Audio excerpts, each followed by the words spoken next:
Welcome back to what Arty Noobs for General Disturbance. This is a Caernarvon. It's a tier 8 British heavy tank. It's located on the north spawn of Abbey and it's under the command of Boudica the Brutal. Now this tank is the first of the, well, search for a universal tank. It's quite a departure from the previous tank, which is obviously the Black Prince. And well, it's armed with a decent gun. If she's got the top gun, it's the 32 pounder. And yes, she has got it. 94mm is the caliber. 280 alpha. Very weak alpha, you might say, for a tank of this class. Normally you'd expect something like a 122mm round with 390, but 280 is the maximum you're going to get out of this one. And this tank's strengths are actually in that turret, which is actually fairly well armoured and a fairly good gun, but very weak hull armour, I'm afraid. So you have to try and use ridge lines, 10 degrees of gun depression, and do damage to the enemy where the enemy can't fire back at your hull. Otherwise you're going to be in trouble. Well, she's got a rather colourful front plate there. Yes, okay. Well, she's going up on the rise and she's going down the west side, so that means she's probably going to meet some other enemy heavies, and I think the Indian Panzer's trying to indicate to the Object 257 he should join her on this side of the map, but he hasn't come up here so far and looks like he's AFK.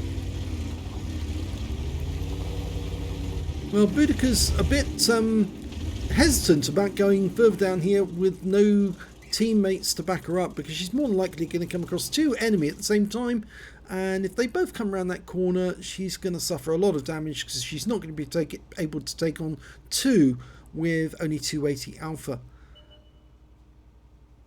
So she's holding back here, and if necessary she can reverse back over the slope down below and join the Indian Panzer there, and that might actually help her. Just giving her an escape route, so to speak, just in case the enemy is too much. I made the mistake of actually going down somewhere just recently without protection, without teammates to back me up, and I got wiped out very quickly. It always helps to have somebody available.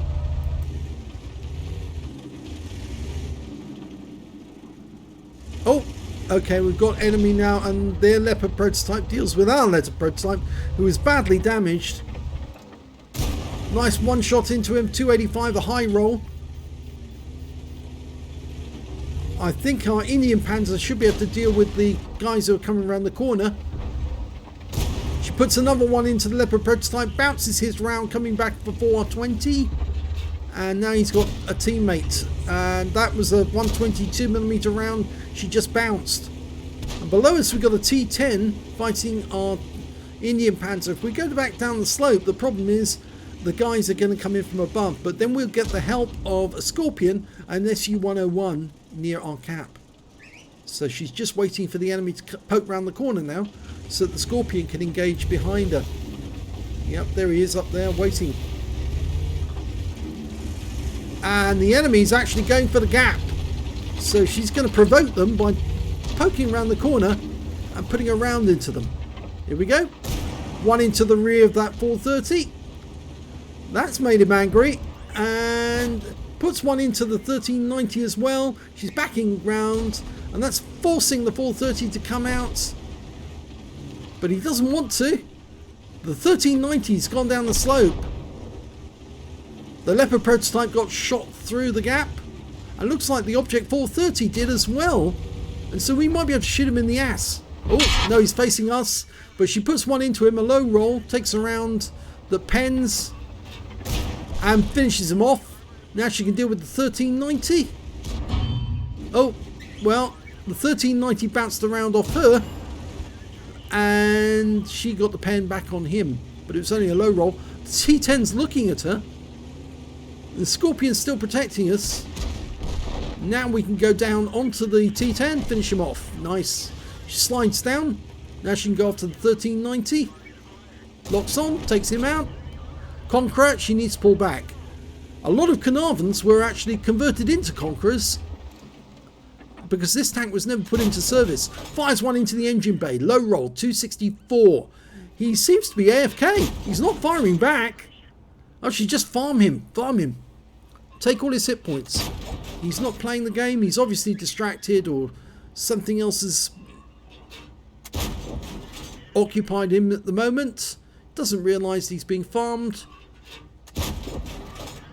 Yeah, he's gone AFK. One more shot. Kill shot. Back to the garage for you. Yep, he's going to come back and find that his tank is now in the garage, and he's going to be mightily miffed that he missed that. But it might have been accidental. He might have been, well, just suddenly went offline, or had a spike or a lag or something like that, and just wasn't able to play. Oh, you can see that in actual fact he turned around and he's facing the wall, so it might be that he was totally AFK, disconnected, and the tank just carried on and drove into the wall. Well, Boudica, you're not supposed to drive over the wrecks like that. I think Boudica's AFK, and she's probably typing at this moment. Yeah, her gun's not facing the right direction either. I'm not going to make any comments about her sex and the fact that she was driving there. That would be far too dangerous for me. Yes, I'm likely to get slapped a lot if that happens. The fastest driver I ever knew was, in fact, one of my ex-girlfriends, and she was so fast, she managed to frighten the living daylights out of me, but she actually handled a very small car very carefully, but very high speeds around the roads on Gibraltar. Frightened the living daylights out of me and one of my oppos from my ship at the time. We were sort of like cowering in the back. I don't know what she's doing. She tried to send a message to somebody. She's driving all over the shop. I reckon she's talking on the phone while she's actually doing this, while she's playing the game.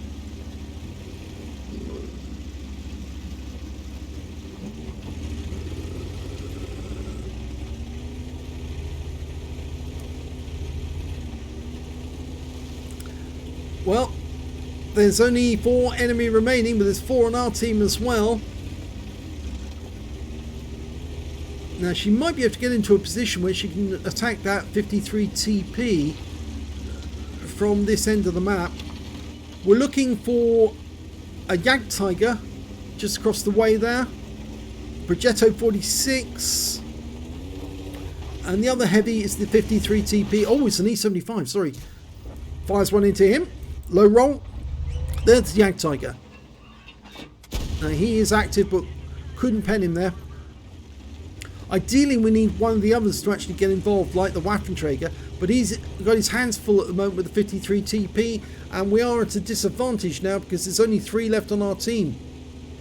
We need the Object 257 to help engage those enemies. In fact, actually, he would do his best if he was to come down from up the heights. Oh, we took a big round from the Yak Tiger with his 128mm. That was a high roll, 653, and he's looking for another shot. Where did that round go in? Oh, look there, you can see actually hit the body. Went straight through. And through the turret ring as well. So we were lucky that didn't cause serious critical hit damage to the turret ring. But she's only got 15% of her health left now.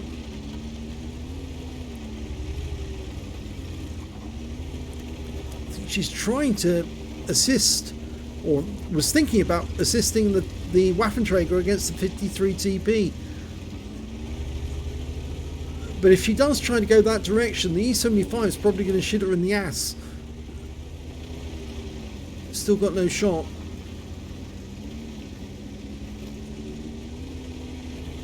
Oh, E75. Yak Tiger, sorry. Turn. Angle. Oh, she blocked it. And you got another one in, but you need to block the next shot as well. He's still reloading, and she kills him. It's the better fire rate with the 32-pounder gun. But unfortunately, that 53 TP is going to be coming from that direction. Yeah. I was certain that 53 TP killed the Waffenträger and he was headed this way. and she just got shot in the ass. And now it's just the Object 257 against two heavy tanks, the 53 TP and the E75 TS. And well, she hasn't switched to the 257 yet. There's the E75. I thought it was the E75 when he first appeared, but it was the Jagdtiger that suddenly appeared out of nowhere. And well, she could beat his reload with the 128, and he did fluff that first shot. 257 is, well, he's got no gun depression. The C75 does. He's basically a lurver, and why he's capping, I really do not know, because it's not going to help. Not when you're facing the 53 TP as well, because he'll just drive around the back and shoot you from in a crossfire. They'll farm you. 418 hit points. He's not a one shot. Take two shots to take him down. Unless of course the 53 TP fires at him, he might get a high roll. There's the 53 TP. He is a one shot. He ticks affirmative, but I'm sure that E75 is going around the other side. So if he sits in the cap like this, he's just going to end up getting killed.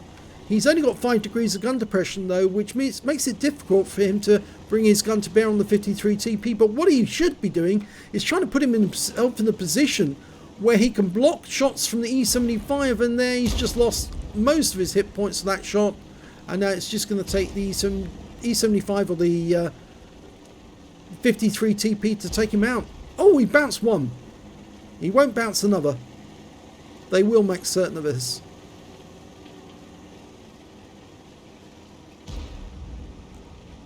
He did bounce another.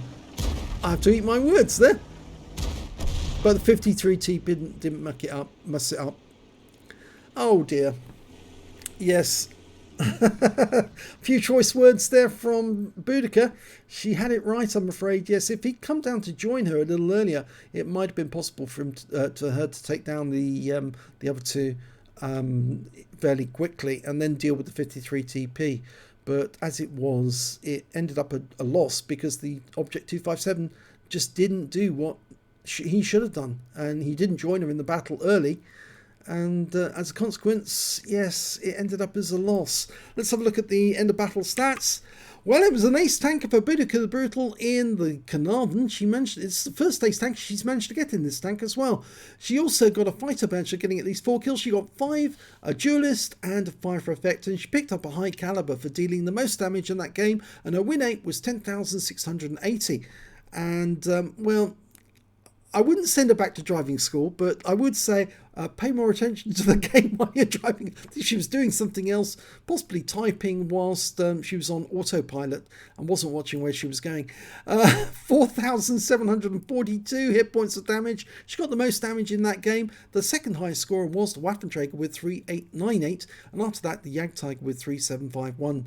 When it came to kills, she got the highest number of kills, 5 kills, 1/3 of the enemy team. The next high scorers were the Progetto 46 with 4 and the 53 TP with 4, and then that Waffenträger with 3.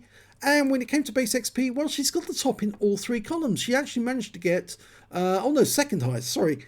The E75 got higher than she did, and he got 1,091, but she actually shared the second highest with the Progetto 46. They both got 1,012, and only 3 players managed to get over 1,000 base experience. 23 shots fired, 20 direct hits, 19 penetrations, damage of 4,742 hit points, all of it done at close range. She received 8 hits, 4 penetrations, 4 non-penetrations, and 1,610 hit points of damage blocked by armour. She spotted 2 enemy vehicles, damaged 7 of the enemy, killed 5, and did 960 hit points of damage assistance.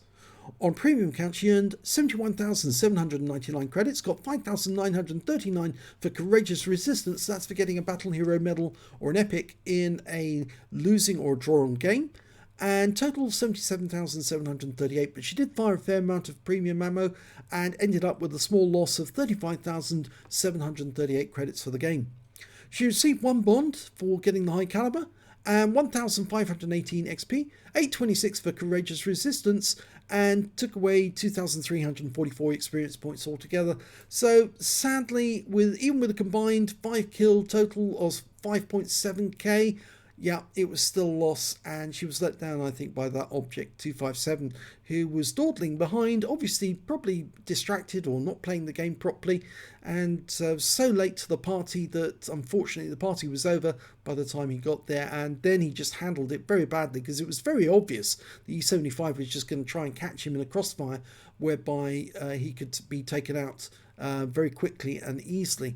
If he'd had any sense at all, he wouldn't have capped. He would have tried to hunt them from a position of advantage, and the best way to do that is to let the enemy go to the other end zone and sit in the cap circle and take pot shots at them whilst they're trying to cap. At least that way they have to be sitting in the cap together in order to do it. Even if one of them was getting to the cap and the other one tries to protect, you're still going to get shots into them rather than them catching you in a crossfire and shooting you in the ass to win the game. So, if you enjoyed that replay, please give this video a like and do subscribe to our channel, please. And thank you for watching.